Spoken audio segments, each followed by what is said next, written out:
देवकी देवदास, ग्राम धनोद जिला दुर्ग। कहीं बैठी हैं? कहीं बैठी हों तो हाथ हिला सकती हैं, बैठी हों तो बच्चे को लेकर आ सकती हैं, अगर कहीं बैठी हों तो बच्चे को लेकर आ सकती हैं। देवकी देवदास, ग्राम धनोद जिला दुर्ग, छत्तीसगढ़ की रहने वासी हूँ। मेरी शादी को 10 साल हो चुके थे, मुझे कोई संतान का सुख नहीं था। इस कारण अब जरा पत्र को आप पढ़ेंगे एलईडी पर, आस्था चैनल पर, 10 साल तक मुझे संतान नहीं हुई। इस कारण हमेशा दुखी और उदास रहती थी। घर वाले और बाहर वाले हमेशा ताना देते थे। अब जरा शब्द देखिए, अभी हमने कथा में क्या कहा कि भगवान से प्रार्थना करना कि किसी स्त्री की, किसी महिला की, किसी माँ की गोद खाली ना रहे, क्योंकि अगर वो गोद खाली रहती है, अगर वो माँ की गोदी खाली रह जाती है तो दुनिया के लोग सबसे ज़्यादा ताना स्त्री को देते हैं, सबसे ज़्यादा ताना नारी को देते हैं। आड़ा टेढ़ा कहेंगे, अपशब्द कहेंगे, ताना देंगे, गाली देंगे, बहुत आड़ा टेढ़ा बोलेंगे तो स्त्री की गोद। और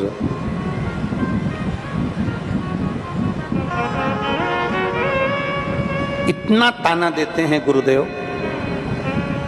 मैंने 1 साल, 2 साल, 3 साल, 4 साल, 5 साल इंतजार करा, 10 साल निकल गए, संतान का सुख नहीं हुआ। तब मेरी चाची जी ने कहा कि तू उदास क्यों रहती है? मैंने उनसे कहा कि सब लोग अपशब्द कहते हैं, मेरे घर में औलाद नहीं है। मेरी चाची जी ने कहा तू चिंता क्यों करती है? रायपुर में गुड़ियारी के अंतर्गत वो सीहोर वाला महाराज आया है, उसकी कथा चल रही है। अगर एक दिन भी तू पंडाल में पहुंच गई और तूने झोली पसार कर अगर कथा में मांग लिया तो ये पक्का है कि तेरे घर में औलाद जरूर होगी, पक्का है। मेरी चाची के कहने पर मैं गुड़ियारी गई, 1 दिन की मात्र कथा सुनी थी, बहुत भीड़ थी और गुड़ियारी की 1 दिन की कथा सुनी। गला पकड़ रहा है बाबा। 1 दिन की कथा को सुना और 1 दिन की कथा श्रवण करी और बाबा से प्रार्थना करा, बाबा तू सबकी झोली भरता है, ऐसी कृपा कर दे कि मेरी भी झोली भर दे। और बाबा ने ऐसी कृपा करी गुरुदेव, मैं क्या वर्णन करूं। मेरी चाची ने मुझे पशुपति व्रत के बारे में बताया, पशुपतिनाथ का व्रत करना प्रारंभ करा, पशुपति व्रत करना प्रारंभ करा और बाबा का प्रसाद लाती, रात्रि को खाती, शाम को। और बाबा की कृपा से 10 साल बाद बाबा ने ऐसी कृपा करी, हमने गुड़ियारी की कथा तो सुन ली, उस समय हमारा गर्भ नहीं ठहरा। समय निकल गया, कई लोग कहने लगे तेरा संतान होगी ही नहीं। हमने भी बाबा का पीछा नहीं छोड़ा, बाबा के मंदिर जाती रही, जल चढ़ाती रही और 26/5/2024 को बाबा की कृपा से मेरे घर में संतान की प्राप्ति हो गई। मैं शिव को नमन करती हूँ।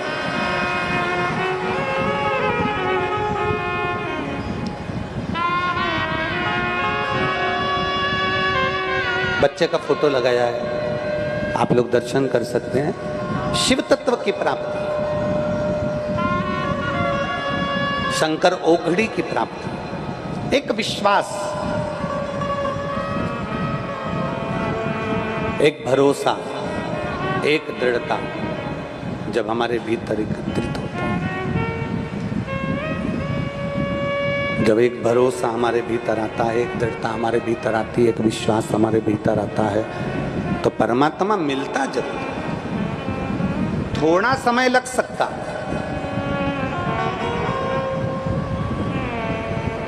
शिव महापुराण की कथा कह रही है थोड़ा समय लग सकता है, पर मिलेगा जो, आएगा जो, हमारा दुख काटेगा जो। कर्जा मत लो।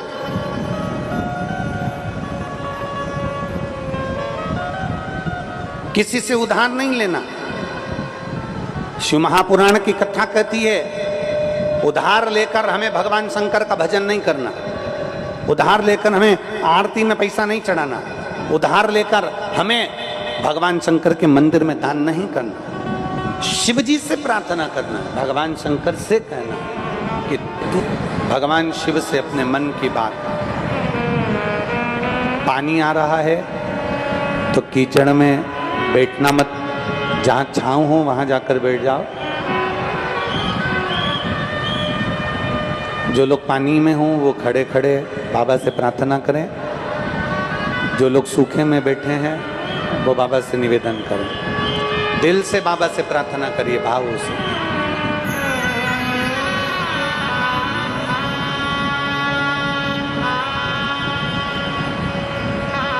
श्री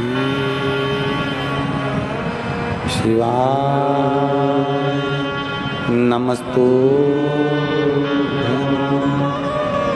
श्री शिवाय नमस्तु,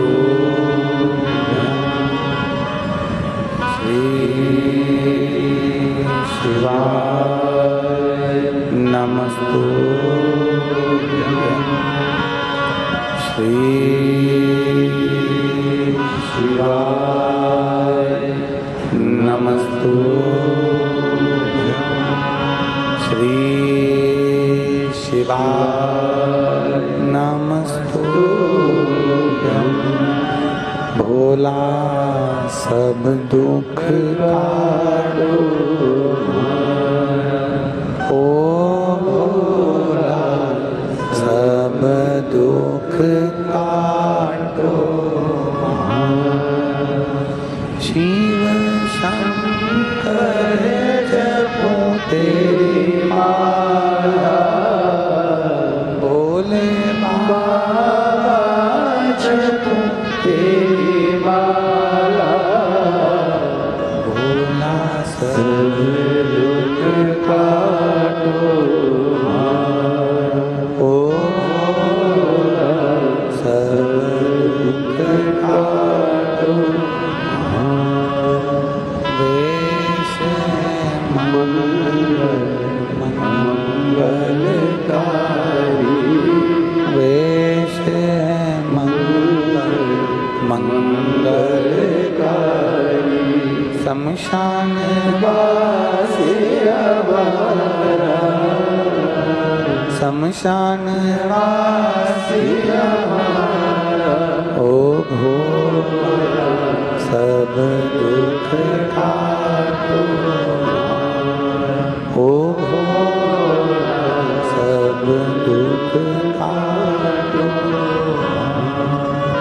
भगवान शिव की कथा कहती है, भगवान ओगरधानी का चरित्र कहता है, शंकर भगवान की पवित्र कथा कह रही है, शिव महापुराण की कथा वर्णन करती है।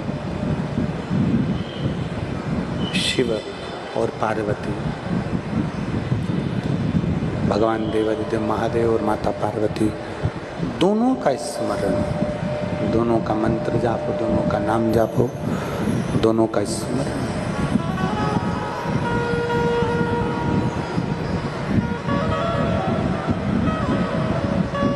शिव कथा में जाएं,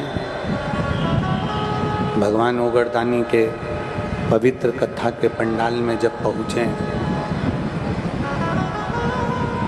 कुछ अवगुण अपना उस पंडाल में छोड़ जाओ, कुछ अवगुण अपना छोड़ जाओ और कुछ अच्छा शिव महापुराण की कथा से लेकर जाओ। पार्वती ये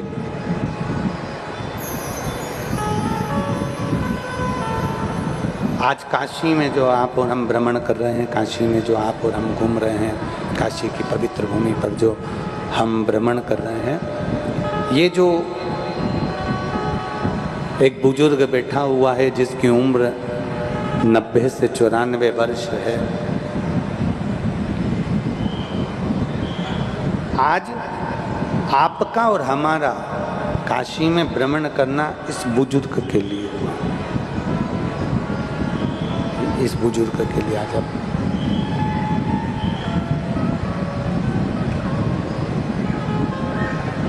ध्यान देंगे, माता पार्वती और पिता महेश, भगवान देवाधिदेव महादेव, भगवान शंकर, करुणा करने वाले शिव, ओगढ़दानी शंकर।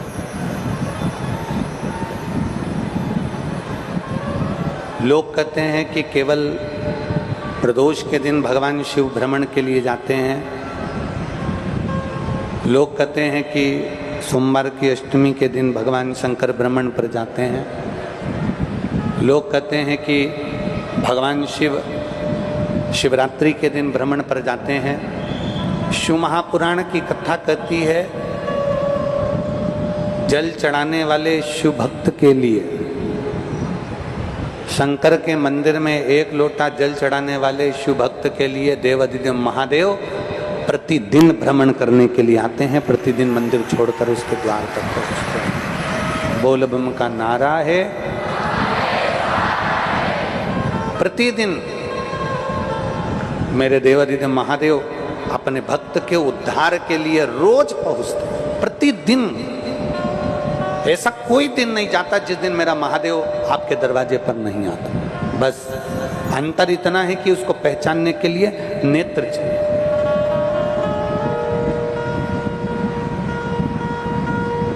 एक कथा आती है शिव महापुराण में, एक बड़ा सुंदर चरित्र वर्णन आता है।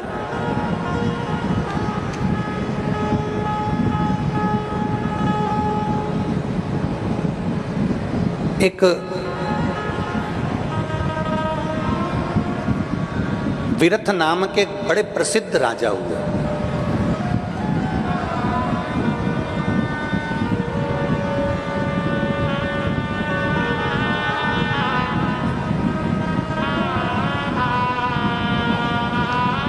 उनका राज्य बाबा देवाधिदेव महादेव की कृपा से अच्छा चलता था। विरथ नाम के राजा के एक पुत्र हुआ जिसका नाम था सूरत। सूरत क्या नाम था? जम के बोलो जरा, जम के। सूरत। विरथ नाम के राजा का एक पुत्र होता है जिसका नाम है सूरत। अब सूरत जो था अपनी प्रजा का सही संचालन कर रहा था, सब कुछ ठीक चल रहा था, सब कुछ श्रेष्ठ कार्य कर रहा था, सब अच्छे से चल रहा है, सब अच्छे से धारण कर रखा है। पर सूरत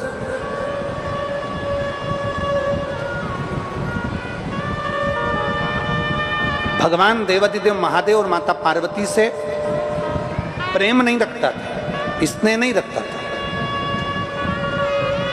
कभी ना कभी उस सूरत के मुख से कहीं ना कहीं किसी ना किसी रूप में शिव और पार्वती की निंदा हो जाती थी।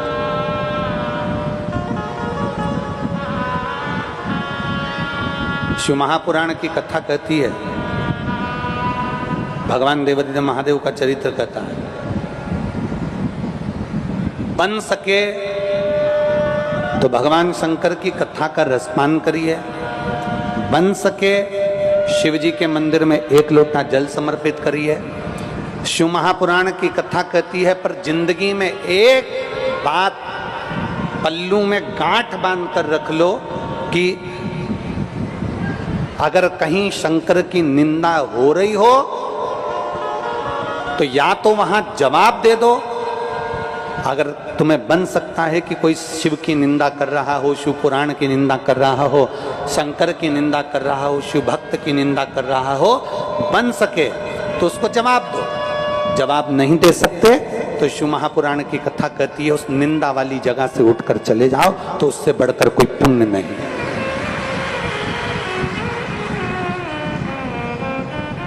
अपने कानों से ना तो हमें शंकर की निंदा सुनना है और ना अपनी जिह्वा से कभी शिव की निंदा कभी नहीं करना। विरत नाम के राजा का एक पुत्र है जिसका नाम है सूरत। सब कुछ अच्छा कर रहा है, पर जब भी चार लोगों में बैठता है, जब भी कुछ लोगों में जाकर विराजमान होता है, और बैठते से ही वो भगवान शंकर और पार्वती की निंदा करना प्रारंभ कर देता है। कुछ ना कुछ उसके मुख से भगवान शिव के लिए, माता पार्वती जी के लिए अपशब्द निकलना प्रारंभ हो जाता है, कुछ ना कुछ।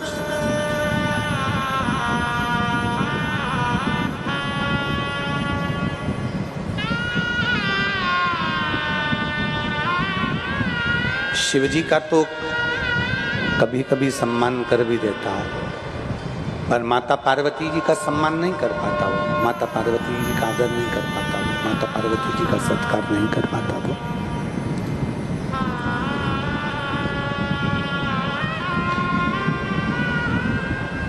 एक बार 9 राज्य के राजाओं ने एक साथ मिलकर, विरत तो चले गए थे, वैकुंठ उनका बेटा जो सूरत था जिसका राज्य था, 9 राज्य के राजाओं ने एक साथ मिलकर सूरत राजा के राज्य पर आक्रमण कर दिया।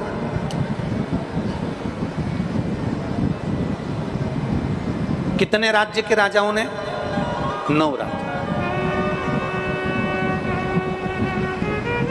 अब 9 राज्य के राजाओं ने जब सूरत पर आक्रमण किया,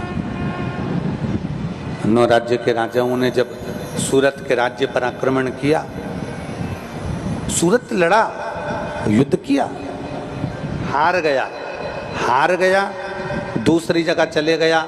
वहां उसने अपने मंत्रियों के साथ में, अपने सैनिकों के साथ में दूसरा राज्य स्थापित कर लिया। अब दूसरा राज्य स्थापित कर रहने लगा। पहले राज्य को 9 राज्य के राजाओं ने इसलिए आक्रमण कर जीत लिया क्योंकि ये शिव और पार्वती की निंदा में लगा रहता है। अब दूसरा राज्य का निर्माण करा, दूसरे राज्य का निर्माण करता है, और दूसरा राज्य निर्माण कर वहां पर भी यही काम कर रहा है, वहां पर भी निंदा कर रहा है।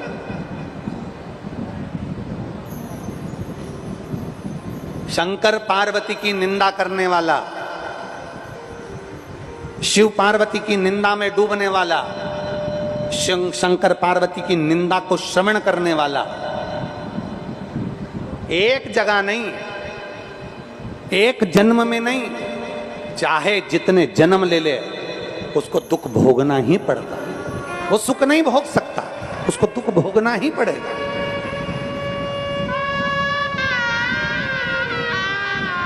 विरत राजा का बेटा सूरत ने एक राज्य पूरा चले गया, एक राज्य पूरा समाप्त हो गया। एक राज्य पूरा के पूरा जब चले गया, एक राज्य जब पूरा के पूरा समाप्त हो गया, तब दूसरे राज्य का निर्माण करा। दूसरे राज्य का निर्माण कर रह रहा था, इतने में फिर 9 राज्यों के राजाओं ने फिर आक्रमण कर दिया और सूरत को फिर आक्रमण कर पूरा के पूरा फिर बर्बाद कर दिया। फिर वापिस उसको बर्बाद कर दिया। अब की बार उसने सोचा करूं तो करूं, अब क्या करूं। सूरत पूरा राज्य जब चले गया, आंखों में जल भरकर सोच रहा, विचार कर रहा, मनन चिंतन कर रहा। मैंने अपने राज्य वालों को कभी दुख नहीं दिया, मैंने अपने राज्य वालों को कभी कष्ट नहीं दिया, मैंने अपने राज्य वालों का भरण पोषण करा, पर ऐसा क्या है कि मेरे राज्य को 9 राजाओं के आक्रमण से समाप्त कर देते। मेरा एक राज्य चले गया, दूसरा राज्य का निर्माण करा, दूसरा राज्य चले गया। अब मैं करूं क्या? मैं किससे पूछूं? मैं किसके दरवाजे पर जाऊं? मैं किससे कहूं कि मेरा राज्य पूरा की पूरा चले गया? सूरत राजा घोड़े पर सवार हुआ और जंगल की ओर निकल गया, जंगल की ओर चल गया। अब जंगल में गया तो एक बड़ा सुंदर सा आश्रम दिखाई दिया उसको। बहुत सुंदर सा आश्रम है, बहुत सुंदर जगह है, जलाशय है, बहुत सारे ऋषि मुनि संत साधक उपासक वहाँ पर तप साधना में लगे हुए हैं। दरवाजे पर बैठे हुए एक मुनि से उन्होंने पूछा, ये किसका आश्रम है? ये आश्रम है किसका?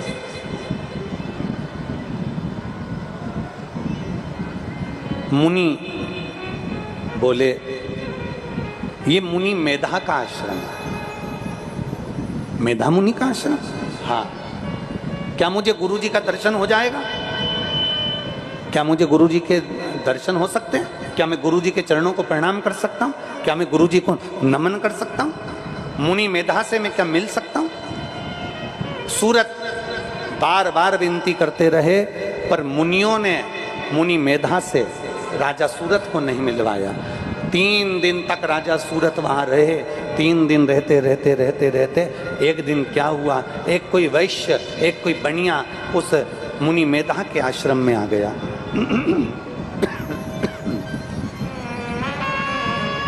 एक बनिया, एक वैश्य मुनि मेधा के आश्रम में आया और मुनि मेधा के आश्रम में एक बनिया एक वैश्य जैसी आया। राजा सूरत ने पूछा, तुम कौन हो? वो वैश्य कहता है, वो बनिया कहता है कि मैं वैश्य हूं, मैं बनिया हूं, व्यापारी हूं। यहां कैसे आना हुआ? यहां क्यों आए हो? मैं मुनि मेधा के पास में केवल एक प्रश्न करने के लिए आया हूं। बनिया बोलता है, वैश्य कहता है, मुझे केवल एक प्रश्न मुनि मेधा से करना है। क्या प्रश्न करना है? मुझे मुनि मेधा से ये पूछना है कि मैंने जिंदगी भर कमाया, जिंदगी भर जोड़ा, मेरे बच्चों के लिए, परिवार के लिए, कुटुंब के लिए, कबीले के लिए, रिश्तेदारों के लिए, नातेदारों के लिए, सबके लिए मैंने कमाया। आखिरी में जब मेरे पास में धन बढ़ता चले गया, संपदा बढ़ती चली गई, सत्ता और वैभव बढ़ते चले गया, तो मेरे परिवार वालों ने मुझे धक्का देकर निकाल दिया और पूरे धन पर स्वयं कब्जा कर कर बैठ गए। मैं मुनि मेधा से पूछने आया हूं कि मैंने ऐसा कौन सा पाप किया, मैंने ऐसा कौन सा कर्म कर दिया, मैंने ऐसा कौन सा कृत्य कर दिया, मैंने ऐसा करा क्या जो मेरा पूरा की पूरा धन, वैभव, सत्ता, मेरी पत्नी, मेरे बच्चे, मेरा कुटुंब, मेरी बहुएं, मेरे बेटे पोते, सबने मुझे धक्के मारकर निकाल दिया। और मैं मुनि मेधा से ये प्रश्न करने के लिए आया हूं कि मैंने कर्म कौन सा ऐसा किया। और फिर निवेदन है, हरि मत बुरे कर्म कर वरना पछताएगा, भगवान की आंखों से तू बच नहीं पाएगा, तू बच नहीं पाएगा। अरे ओ अज्ञानी मत करना दानी, तेरे कर्म का फल भी तू ही पाएगा, जैसा किया तूने तेरे आगे आएगा। मत बुरे कर्म कर बंदे वरना पछताएगा, भगवान की आंखों से तू बच नहीं पाएगा, तू बच नहीं पाएगा।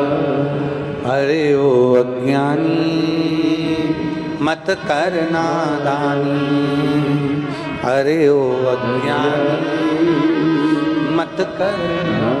तुम अच्छा कर्म कर रहे हो, उसका फल तुम्हें मिलेगा जरूर। एक पत्र है, देखिए उसमें लिखा, उसमें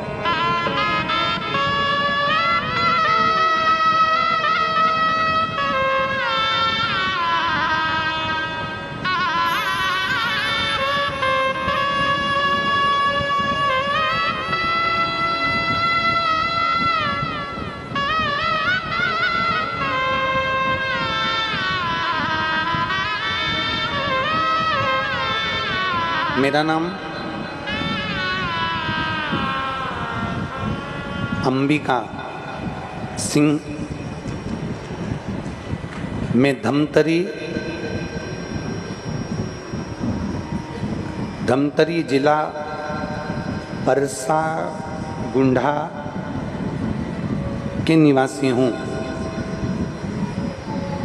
कहीं बैठी हैं? श्री शिवाय नमस्ते। बच्ची आई है साथ में, लिया उसको लिया।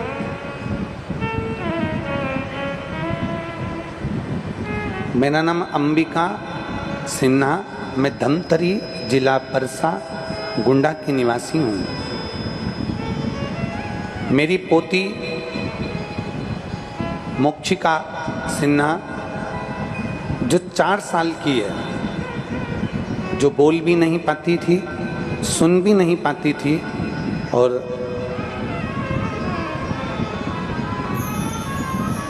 चलने का भी क्रम नहीं था। आपकी कथा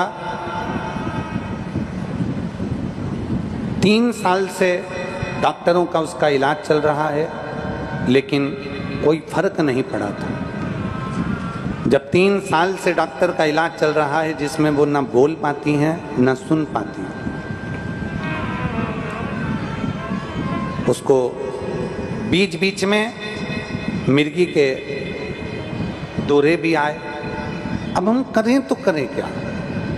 डॉक्टर ने तो कह दिया था कि ये बोलेगी नहीं, सुनेगी नहीं, पर एक आस बाबा पर लगाकर बैठे थे और एक आस हमने बाबा पर लगाया और शिवजी पे चढ़े हुए जल को हमारी बच्ची को, पोती को देना प्रारंभ करा।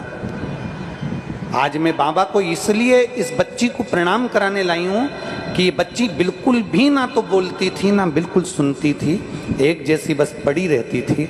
आज बाबा की कृपा से इसने थोड़ा सुनना भी चालू करा और थोड़ा बोलना भी चालू करा।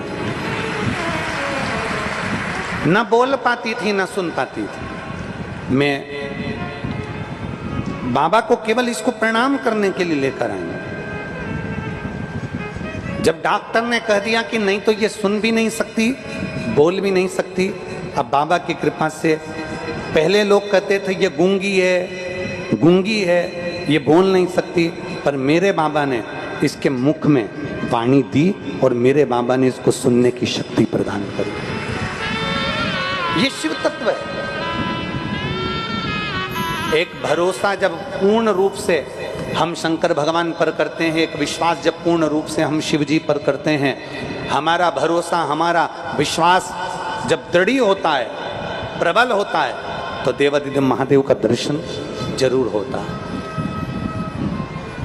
दुनिया के लोग भले कह दें, और निवेदन आप सबसे, कहे दुनिया के लोग कहते रहें शंकर पर जल चढ़ाने से क्या होगा, बेलपत्र खिलाने से क्या होगा, पर जिसने शिवजी पर चढ़े हुए जल का आचमन किया है, जिसने शंकर भगवान पर चढ़े हुए जल को पाया है, उसको मालूम है कि शंकर का चढ़ा हुआ जल साधारण नहीं, औषधि के तुल्य हो जाता है। औषधि के तुल्य।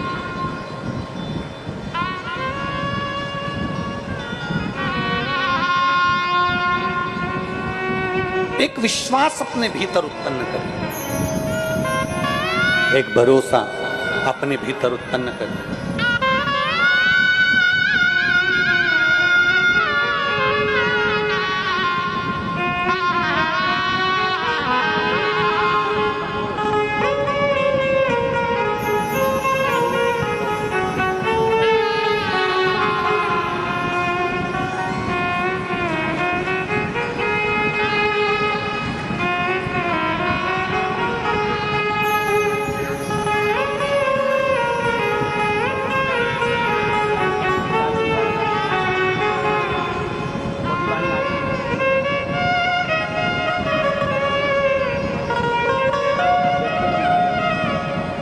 जी बोल रही हैं, पहले हर थोड़ी थोड़ी देर में झटके आ जाते थे, अब थोड़ा बोलना भी चालू करा है और मिर्गी के झटके भी अब बंद हो गए।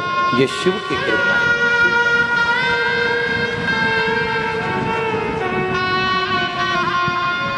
और रिश्ता तेरा मेरा सबसे रिश्ता तेरा मेरा सबसे प्यारा, तू मेरा बाबा, मैं हूँ तेरा लाला, मैं हूँ तेरा, तू मेरा बाबा, मैं हूँ तेरा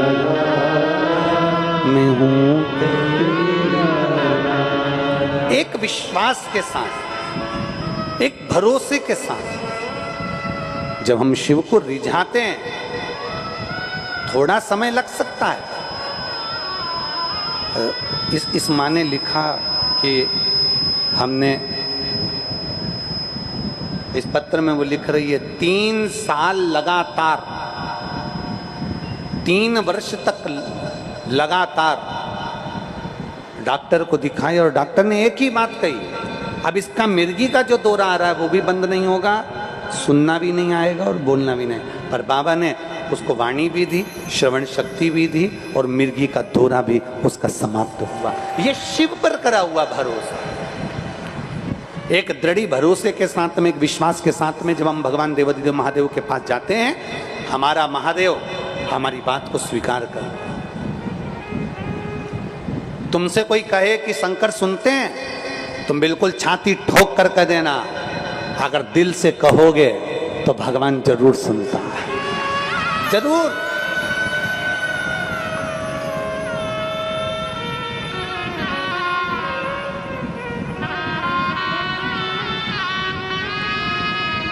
बस उसको दिल से पुकारने वाला, उसको दिल से बुलाने वाला, उसको दिल से विश्वास के साथ पुकारने वाला चाहिए, वो मिल जाता। राजा सूरत ने वैश्य से पूछा, तुम?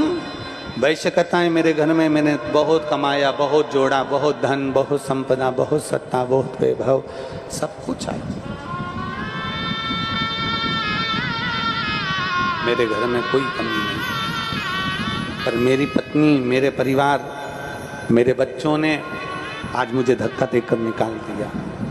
केवल मुनि मेधा से मुझे यही पूछना है कि मैंने कर्म कौन सा ऐसा कर दिया जिसके कारण मेरे परिवार के लोगों ने मुझे धक्का मारकर निकाल दिया। राजा सूरत ने वैश्य से कहा, मैं भी बस एक प्रश्न के लिए मुनि मेधा के पास आया हूं कि मैंने ऐसा कौन सा कर्म कर दिया कि 9 राज्य के राजाओं ने मेरे ऊपर आक्रमण कर मेरे राज्य को छुड़ा लिया, दूसरा राज्य स्थापित करा, दूसरा राज्य छुड़ा लिया, आखिर मैंने कर्म ऐसा कौन सा कर दिया जो मेरे राज्य चले गए, मेरा धन चले गया, मेरा वैभव चले गया, मेरी सत्ता चली गई, मैंने कर्म कौन सा ऐसा कर दिया।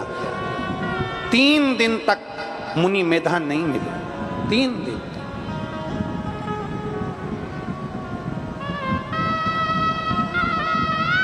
और जब 3 दिन तक मुनि मेधा, 3 दिन तक मुनि मेधा जब नहीं मिलते हैं, 3 दिन मुनि मेधा नहीं मिले, चौथा दिन आ गया, मुनि मेधा जी के पास में किसी मुनि ने जाकर प्रार्थना कर दी, निवेदन कर दिया, गुरुदेव बाहर 2 भक्त आए हैं और दोनों दुखी हैं, 2 भक्त आए और दोनों दुखी हैं, दोनों के नेत्रों में जल है गुरुदेव।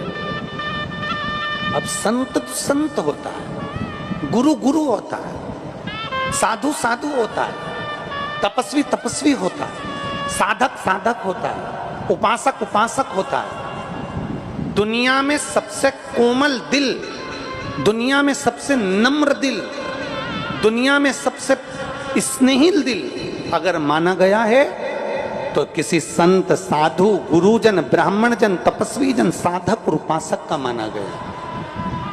गुरु एक ऐसा होता है, गुस्सा कर भी देता है, क्रोध कर भी देता है।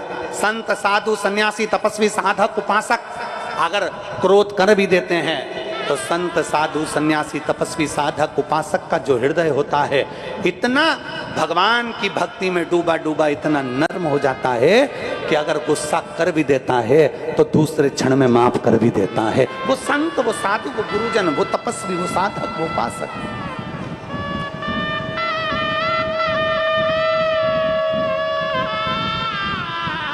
वो तपस्वी, वो साधक, वो उपासक। मुनि मेधा ने बुलाया, मुनि मेधा ने कहा कि जो दरवाजे पर खड़े हैं ना उनको बुलाइए, बुलाओ जरा उनको। राजा सूरत और वैश्य दोनों हाथ जोड़कर मुनि मेधा के पास खड़े हो गए, दंडवत किया, प्रणाम किया। मुनि मेधा ने पूछा कैसे आना हुआ? बस एक प्रश्न है मेरा भी और एक प्रश्न है इस वैश्य का। मेरा प्रश्न केवल इतना है कि 9 राजाओं ने मिलकर मेरे सत्ता को जीत लिया, मैंने दूसरी जगह राज्य बनाया, उसको भी दूसरी बार जीत लिया। वैश्य का कहना है कि मैंने जिंदगी भर जोड़ा, आखिरी में मेरे परिवार वालों ने मुझे धक्का देकर निकाल दिया।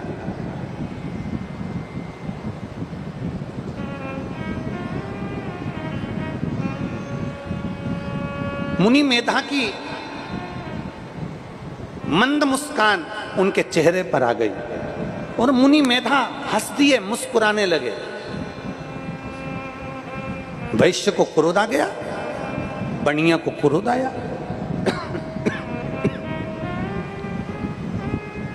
और वैश्य को, बनिया को जब गुस्सा आया, क्रोध आया, वैश्य को उसने कहा कि हम तो दुख में पड़े हैं, हम कष्ट में पड़े हैं, हम तकलीफ में पड़े हैं, हम परेशानी में हैं, और ये मुनि मेधा हमें देखकर हंस रहे हैं, हमें देख के मुस्कुरा रहे हैं। मुनि मेधा तुरंत बोले, मैं तुम पर नहीं हंस रहा हूं, मैं तुम्हारे जो कर्म हैं उस पर हंस रहा हूं। क्या कर्म कर दिया हमने? शिव महापुराण की कथा कहती है, मुनि मेधा, राजा सूरत, राजा बीरत और वैश्य की कथा कहती है। मुनि मेधा ने कहा, तुमने अपने राज्य का संचालन सही करा, तुमने अपने राज्य का निराकरण सही करा, तुमने अपने घर का भरण पोषण सही करा, तुमने अपने बच्चों का ध्यान सही रखा, पत्नी बच्चे सबको अच्छा बनाया, पर तुमने एक गलती करी। वैश्य, तू अपनी दुकान पर बैठता था, बनिए तू अपनी दुकान पर बैठता था और दुकान पर बैठकर जो ग्राहक आता था उससे शंकर की और पार्वती की निंदा करा करता था। और सुन राजा सूरत, तू तेरे राज्य को अच्छा चलाता था, तू तेरे राज्य का निर्माण अच्छा करता था, पर तू एक काम गलत करता था। तू जब 4 लोगों में बैठता था तब शंकर और पार्वती की निंदा किया करता था। तेरे पास कोई काम नहीं था, तेरा राज्य अच्छा था, तेरी सत्ता अच्छी थी, तेरा वैभव अच्छा था, तेरी दुकान अच्छी थी, तेरा व्यापार अच्छा था, तेरा परिवार अच्छा था, बस एक काम बुरा था कि तू शिव और पार्वती की निंदा करते थे। शंकर पार्वती की निंदा करने वाला कभी जिंदगी में सुख नहीं भोग सकता, उसको धक्के खाना ही पड़ता, उसको धक्के खाना ही पड़ते, उसको जिंदगी में सारे धक्के खाने को मिलते हैं, संपूर्ण जीवन में वो दुख झेलता है। दुनिया के लोगों को लगे कि निंदा करने वाले तो फलते फूलते हैं, दुनिया के लोगों को लगे कि निंदा करने वाले तो बहुत आगे बढ़ते हैं, दुनिया को लोगों को लगे कि हमारा पड़ोसी शंकर जी की निंदा करता रहता है, लोटा भर के जल चढ़ाने कभी नहीं जाता, हमेशा बुरा बोलता रहता है शिव जी को, उसके बाद भी फल रहा है, उसके बाद भी उन्नति कर रहा है, उसके बाद भी उसकी तरक्की हो रही है। भूल जाओ, भूल जाओ, ये बात अपने मन से निकाल दो, ये बात अपने चित्त से निकाल दो। कर्म का भोग तो भोगना पड़ेगा, दुख तो आएगा, और वो दुख केवल अकेले को नहीं आएगा, वो दुख संपूर्ण जितने उसके परिवार वाले हैं उनको भी भोगना पड़ता है। हमारे दुख का कारण क्या है? कहा भगवान शंकर की धर्म पत्नी माता पार्वती जो दुर्गा कहलाती हैं, जगज्जननी जगदम्बा अम्बा कहलाती हैं, जगतधात्री दुर्गा भवानी कहलाती हैं, जो माँ अम्बा कहलाती है, माँ जगदम्बा कहलाती है, माँ बमलेश्वरी कहलाती है, माँ चामुंडा कहलाती है, माँ गंगई कहलाती है। वो देवी कोई साधारण नहीं होती, उसके माया में जो फंस गया वो गया, उसकी माया में भ्रमित कर दिया जाता। मुनि मेधा ने दोनों को एक चरित्र सुनाया। सुनो, मैं तुम्हें एक चरित्र सुनाता हूं। एक बार भगवान विष्णु सो रहे थे, विश्राम कर रहे थे, और उनके कान के मेल से तो असुर प्रकट हो गए, मधुकेटा।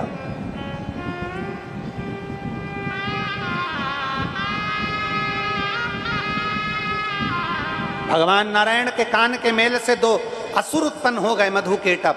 और दोनों असुर उत्पन्न होने के बाद में उन्होंने ब्रह्मा जी का तप किया, ब्रह्मा जी की साधना करी, ब्रह्मा जी से वर प्राप्त करे। ब्रह्मा जी से वर प्राप्त कर कर वो और ज्यादा उपद्रवी हो गए, बहुत उपद्रवी।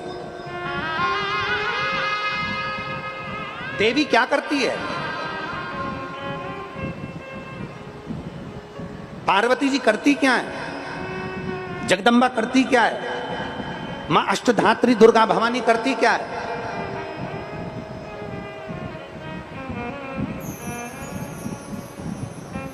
वो चरित्र बता रहे हैं मुनि वेदा। दोनों असुर प्रबल थे, देवता भी उनको जीत नहीं पा रहे थे, देवता जीत नहीं पा रहे थे। सारे देवताओं ने मिलकर माता पार्वती के पास में पहुंचे। मां जगतजननी से विनय करी, मां कुछ कृपा करिए। पार्वती जी ने पूछा हुआ क्या? 33 कोटि देवताओं को आया हुआ जानकर पार्वती जी पूछती हैं बात क्या है, क्या हुआ? मां मधु और केटप चित्तो असुर परेशान करके रख दिए हैं, आप कुछ कृपा करिए। मां जगतजननी कुछ करुणा करिए, कुछ करुणा करिए।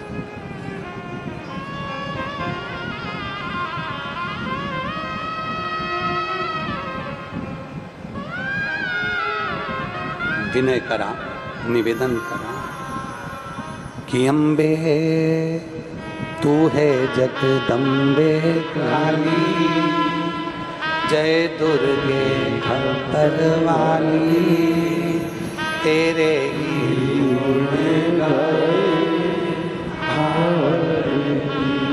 ओ मैया हम सब तारे तेरी,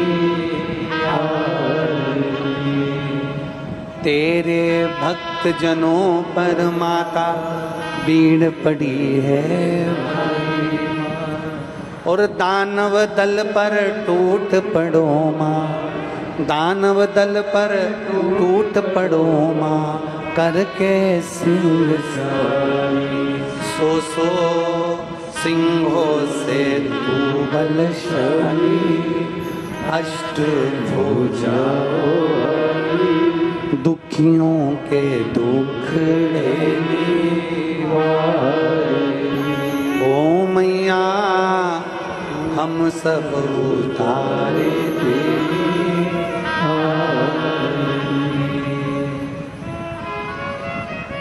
स्नेह कर पुकार, विनती करी, निवेदन किया, माँ कुछ कृपा करिए, कुछ करुणा करिए, कुछ दया करिए। पार्वती मैया मुस्कुरा दी। बहुत ध्यान देना इस शिव महापुराण की कथा के इन शब्दों पर।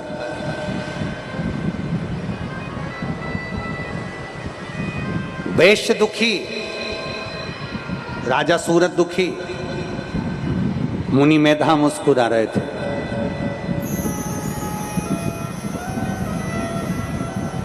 तैतीस कोटि देवता दुखी, सब पुकार रहे हैं मां दुर्गा भवानी को, जगदम्बा को। पार्वती जी मुस्कुरा रही हैं। कभी राम जी के मंदिर गए हो? अरे बोलो तो जम के। देवी जी के मंदिर गए हो? नवरात्रि में देवी जी की पूजन करते हो? कभी नारायण के मंदिर, राम मंदिर, कृष्ण मंदिर, देवी के मंदिर, लक्ष्मी के मंदिर, माता सत्यनारायण भगवान के मंदिर, कभी कृष्ण कन्हैया राधा रानी के मंदिर, कभी राम सीता जी के मंदिर, कभी दुर्गा भवानी के मंदिर, कभी जाकर दर्शन करना। किसी भी देवता की मूर्ति तुमको रोती हुई नहीं मिलेगी। किसी भी देवता की मूर्ति रोती हुई नहीं मिलेगी। तुम्हारे घर में अगर लड्डू गोपाल भी है ना, तुम्हारे घर में अगर ठाकुर जी भी विराजमान हैं, तुम्हारे घर में देवी जी का फोटो भी है, मूर्ति भी है, चित्र भी है, तो दर्शन करना। उनका चित्र, उनका फोटो, उनकी मूर्ति हमेशा मुस्कुराती हुई मिलती है। क्यों? क्योंकि हमारे देवता हमें बल प्रदान करते हैं कि दुख की कितनी भी घड़ी हो, चेहरे की हंसी समाप्त नहीं होना चाहिए, मुस्कुराते रहो। दुख कितना भी आए, तकलीफ कितनी भी आए, कष्ट कितना भी आए, तुम्हारे चेहरे की मुस्कुराहट कम नहीं होना चाहिए, तुम्हारे चेहरे की हंसी समाप्त नहीं होना चाहिए। यह हमारे देवता ये हमारे कुल देवता, हमारे देवी देवता हमको कहते हैं, उनके फोटो का दर्शन करो, उनके चित्र का दर्शन करो, उनके चेहरे का दर्शन करो, तो ये हमें सीखने को मिलता है कि हमें प्रसन्नता में रहना चाहिए।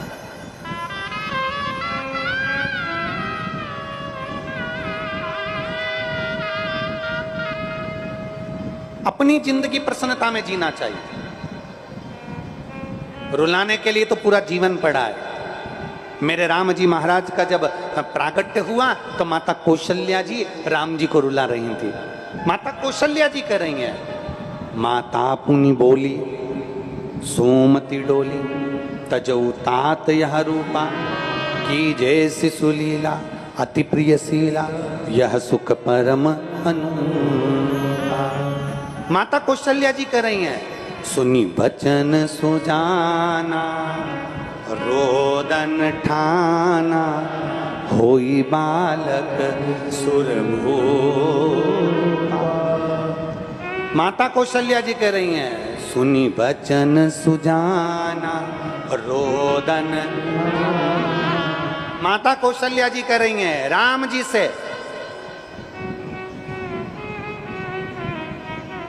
पृथ्वी पर जन्म लिया है, मृत्यु लोक में आए हो। कौशल्या जी राम जी से कह रही हैं रोइए। माता कौशल्या जी ने राम जी को रुलाया, कहा इस मृत्यु लोक में जन्म लिया है तो रोना पड़ेगा।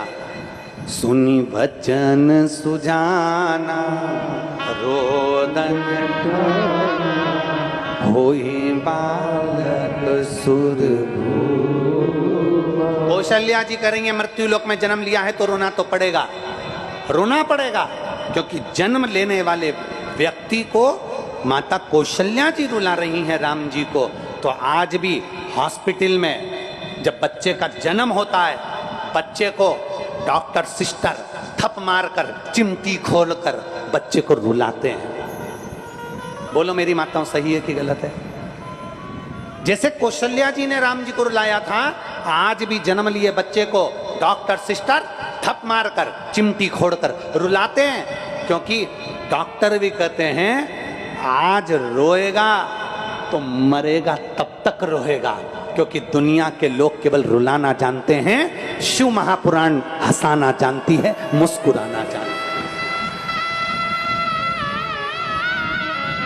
दुनिया के लोग रुलाएंगे, कभी बच्चों के लिए, कभी परिवार के लिए, कभी पत्नी के लिए, कभी कुटुंब के लिए, कभी जमीन के लिए, कभी जायदाद के लिए, कभी संपदा के लिए, कभी शरीर के लिए। पूरी उम्र बचपन से लेकर मरोगे तब तक केवल रोने में निकलना है। मुस्कुराने के लिए तो शिव महापुराण के ये 7 दिन मिलते हैं। खूब सेवा करो और खूब मुस्कुरा लो, ये जिंदगी के 7 दिन। और केवल शिव महापुराण के 7 दिन से मतलब ये नहीं है कि शिव पुराण के 7 दिन है, हमारी जिंदगी के 7 दिन है। रविवार, सोमवार, मंगल, बुध, गुरु, शुक्र, शनि, ये हमारी जिंदगी के 7 दिन हैं। इन 7 दिनों में खूब मुस्कुरा लो, क्योंकि ये 7 दिन अंतिम। श्रीमद् भागवत की कथा कितने दिन की होती है? बोलो बोलो जम के, 7 दिन की। गिरि गोवर्धन पर्वत को भगवान कृष्ण ने अपनी उंगली पर उठाया, कितने कोस का? 7 कोस। कितने दिन तक उठाकर रखा? 7 दिन तक। अपना जन्म कितने दिन में हुआ? आप और हम कब पैदा हुए? कोई रविवार को, कोई सोमवार को, कोई मंगलवार को, कोई बुधवार को, कोई गुरुवार को, कोई शुक्रवार को, कोई शनिवार को। 7 दिन में पैदा हुए। मरोगे कितने दिन में? अरे बोलो तो जम के, 7 दिन में।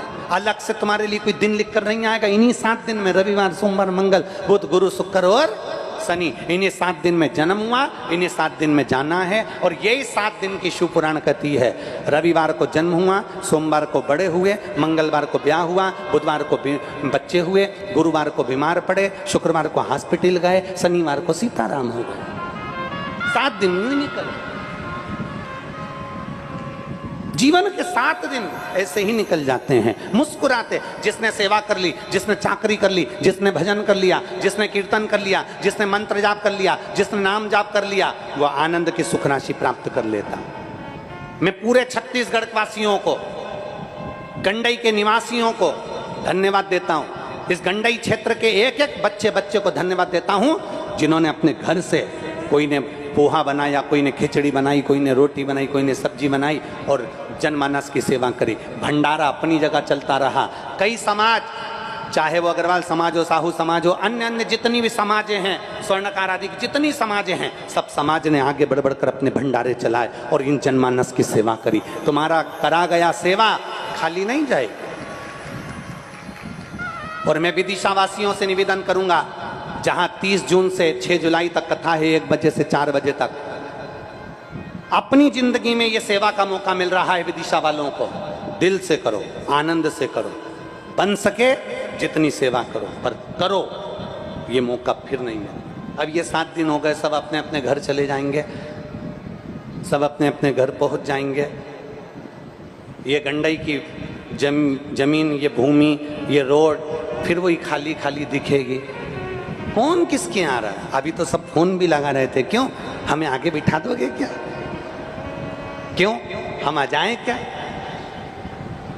इतनी दूर दूर के रिश्तेदार फोन लगा रहे थे, मामा जी के काका की, काकी के लड़के की, लड़की का, लड़का का, छोरी का साला, इतने दूर दूर वालों ने फोन लगाया। क्यों भैया? हम आ जाएं क्या? हमें जगह मिल जाएगी क्या? हम आ जाएं? हमें रहने की व्यवस्था हो जाएगी क्या? हम आ जाएं? प्रसादी की व्यवस्था हो जाएगी क्या?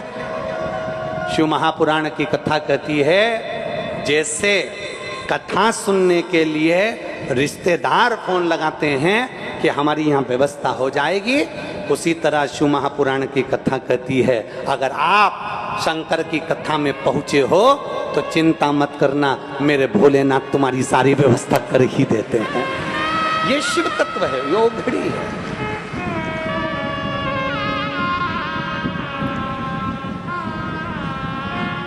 और महाराज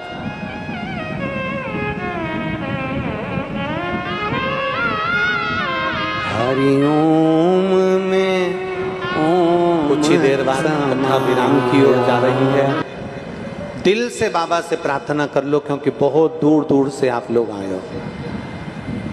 कहते हैं विराम का दिन, जिस दिन कथा विराम होती है, समापन होती है, जिस दिन कथा विराम की ओर जाती है, मेहमान घर से जाते हैं तो बच्चों के हाथ में कुछ देकर जाते हैं। उसी तरह जिस दिन कथा विराम होती है, उस दिन मेरा महाकाल बाबा भी कुछ न कुछ देकर जाता ही है। दिल से प्रार्थना करो। श्री शिवा नमस्तु,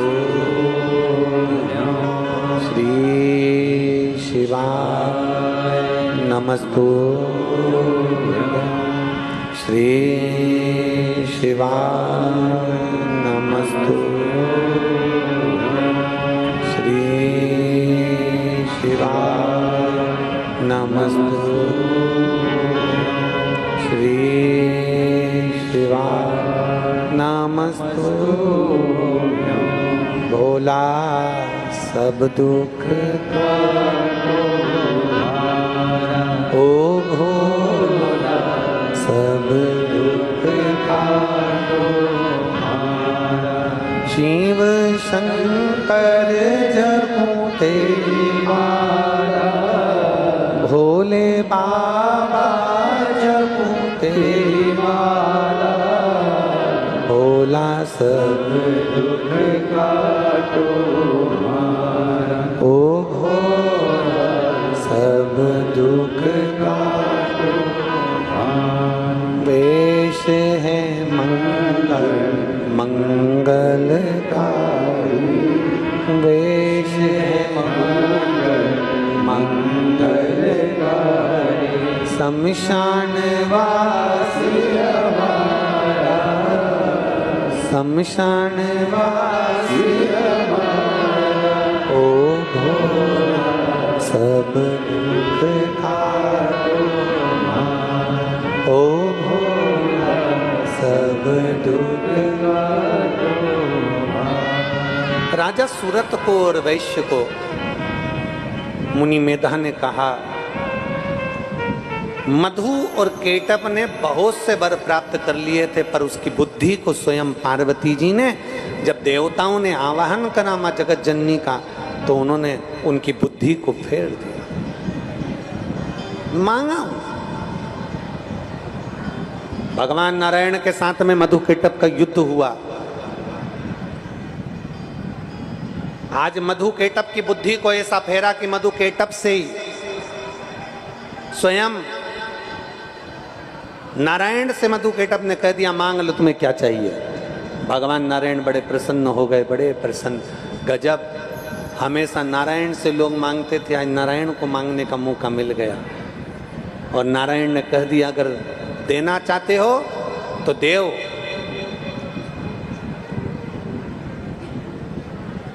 तुम दोनों के प्राण मेरे हाथ से छूटे,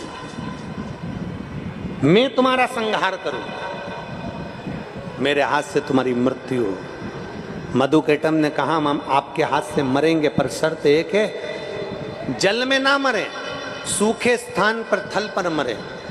भगवान ने अपनी जंघा पर रखकर सुदर्शन चक्र से मधुकेटप का संहार कर दिया। और माता जगत जननी ने जो बुद्धि फेरी, उस बुद्धि के फेरने से मधुकेटप का संहार हो। शिव कहते हैं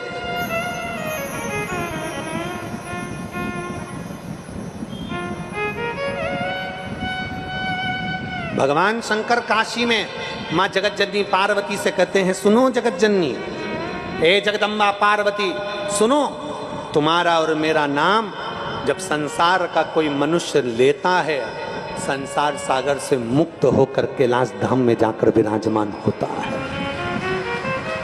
बोल दुर्गा महारानी की, कमलेश्वरी माता की, गंगई माता की। ये एक भगवान शंकर के साथ में मां जगत जननी का नाम लेकर, उमा महेश का नाम लेकर, शिव पार्वती का नाम लेकर संपूर्ण जीव सुख को पा जाता, संपूर्ण। आगे वर्णन आया, चंचुला देवी भगवान शिव से कह रही हैं। चंचुला देवी ईश्वर जी से कहती हैं मुझे मेरे पति की मुक्ति हेतु भगवान कोई ऐसा चरित्र श्रवण कराया जाए जिससे मेरे पति की मुक्ति हो जाए। तुमरुका जी ने बड़े भाव के साथ में 12 ज्योतिर्लिंग का स्मरण कराया। प्रथम सोमनाथ जी का वर्णन किया। चंद्र को काया रोग हो गया था। चंद्र के काया के रोग को समाप्त भगवान शिव ने किया, तो भगवान देवाधिदेव महादेव का नाम सोमेश्वर महादेव पड़ गया। बोल सोमनाथ भगवान की जय। फिर अगला वर्णन आया श्री मल्लिकार्जुन। षडानंद कार्तिकेय रुष्ट होकर चले गए थे। भगवान शंकर पार्वती जी ने, महादेव बाबा ने जाकर माता पार्वती के साथ में षडानंद कार्तिकेय जी को मनाया, स्वयं मल्लिकार्जुन के रूप में विराजमान हो। अगला वर्णन आया है महाकाल दूषण नाम के राक्षस का संहार करने के लिए भगवान शिव कालाधिपति बनकर विराजमान हुए और शिव जी का नाम महाकालेश्वर पड़ गया। फिर अगला वर्णन आया है ओमकारेश्वर। विंध्य नामक पर्वत ने तप कर कर भगवान शंकर को विंध्य पर्वत पर विराजमान किया और ओम का नाद कर कर भगवान शिव प्रकट हुए तो ओमकारेश्वर कहलाए। फिर अगला वर्णन आया है केदारनाथ। नर नारायण ने तप कर कर भगवान शिव को प्राप्त किया, केदारेश्वर के रूप में विराजमान। अगला वर्णन है भीमाशंकर। कुंभकर्ण के पुत्र भीम का संहार भगवान शिव ने किया तो शंकर जी का नाम भीमा शंकर पड़ गया। अगला वर्णन है काशी विश्वनाथ। मनु शत्रुपा के तप करने से भगवान शंकर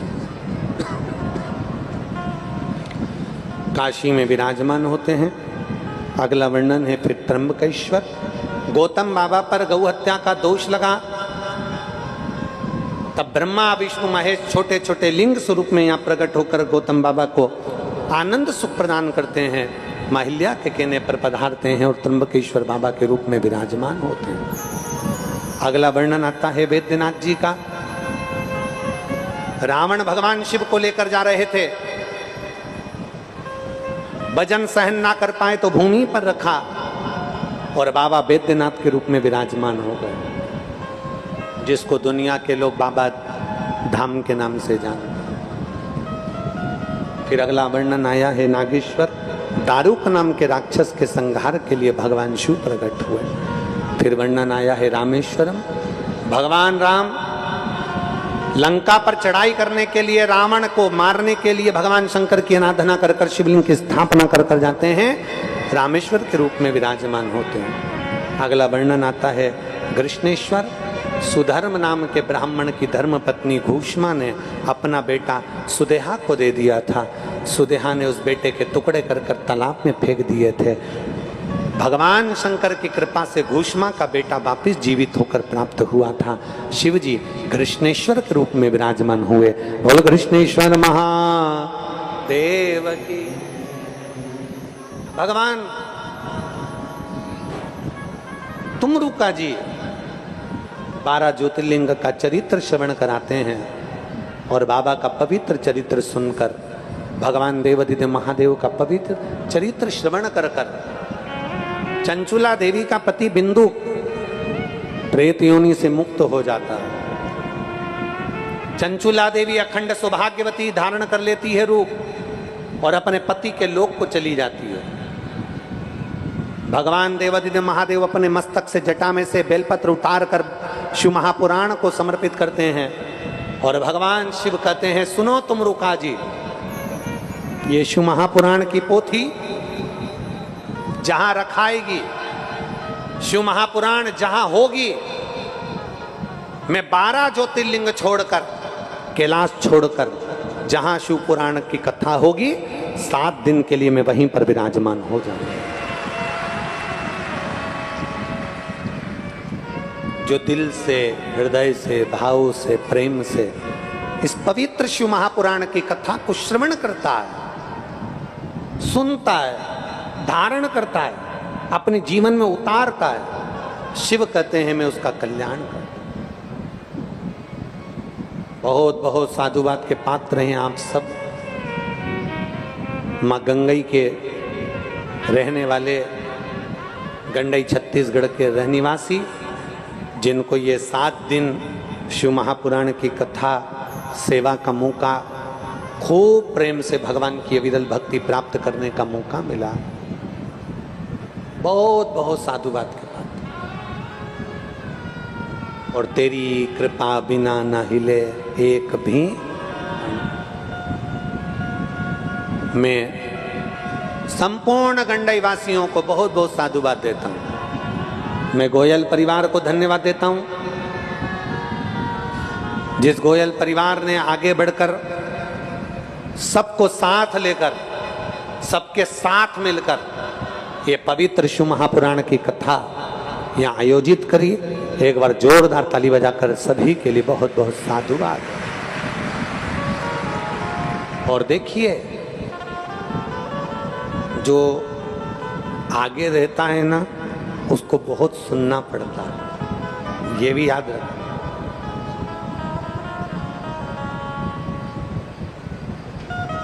रेल चलती है ना, तो जो इंजन होता है ना आगे, सारा धुआं उसी को लगता है। डब्बे तो सब क्लीन रहते हैं पर इंजन ही काला होता है।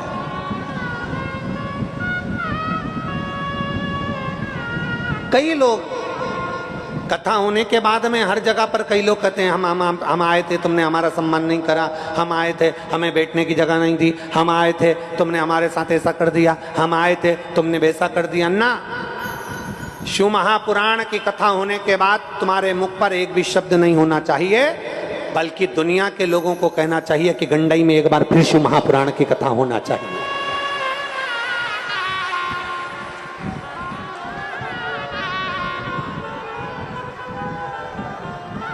फिर एक बार शिव महापुराण की कथा गंडई में होना चाहिए, सारे गंडई वासियों की तरफ से, सबको मिलकर। जैसे आज सब ने मिलकर गोयल जी का साथ दिया, कोई ने भोजनशाला, कोई ने अन्य व्यवस्था, कोई ने अन्य व्यवस्था संभाली, ऐसी व्यवस्था संभालते हुए फिर कथा होना चाहिए। कथा का ये नहीं कि एक बार हो गई फिर बार बार ना हो ना, बाबा से प्रार्थना करो, बाबा तू देते रहना, हम शिव महापुराण की कथा करवाते रहें, ऐसी कृपा करते रहे। बोल बम का नारा है, सारी समस्या का हल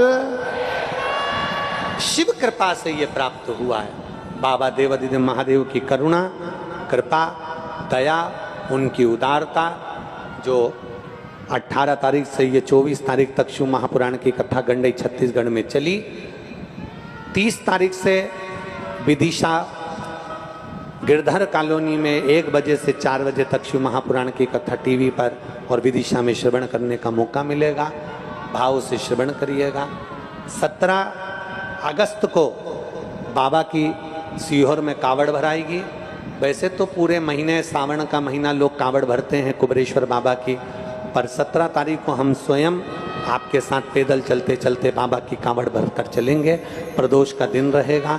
सुबह 9 बजे बाबा की कावड़ लेकर आप और हमको चलना है। बड़े भाव से, आनंद से गंडई की इस पवित्र भूमि पर यह कथा विराम लेने जा रही है। मैं गुरुजन संत महोदय सबको प्रणाम करते हुए, गंडई वासियों को नमन करते हुए, माँ गंगई को माता के चरणों को प्रणाम करते हुए, देवर महादेव के बाबा चरणों को प्रणाम करते हुए, संपूर्ण गंडई वासियों को बहुत बहुत साधुवाद देते हुए बाबा से यही प्रार्थना करता हूँ, सर्वे भवन्तु सुखिनः, सब सुखी रहें। जिस भाव से, जिस कामना से, जिस हृदय से आप शिव महापुराण की कथा को श्रवण करने के लिए आए हैं, मेरा देवादिदेव महादेव आप सबकी झोली खुशियों से भर दे। बस बाबा से यही प्रार्थना। एक लोटा जल चढ़ाते रहो, शिव मंदिर जाते रहो, अपने नजदीक में कहीं शिव महापुराण की कथा हो जरूर जाओ, वहां पर जाकर बैठो, कथा सुनो। भीड़ ज्यादा होती है मानते हैं, ट्रैफिक जाम होता है मानते हैं, थोड़ा दूर गाड़ियां रुकती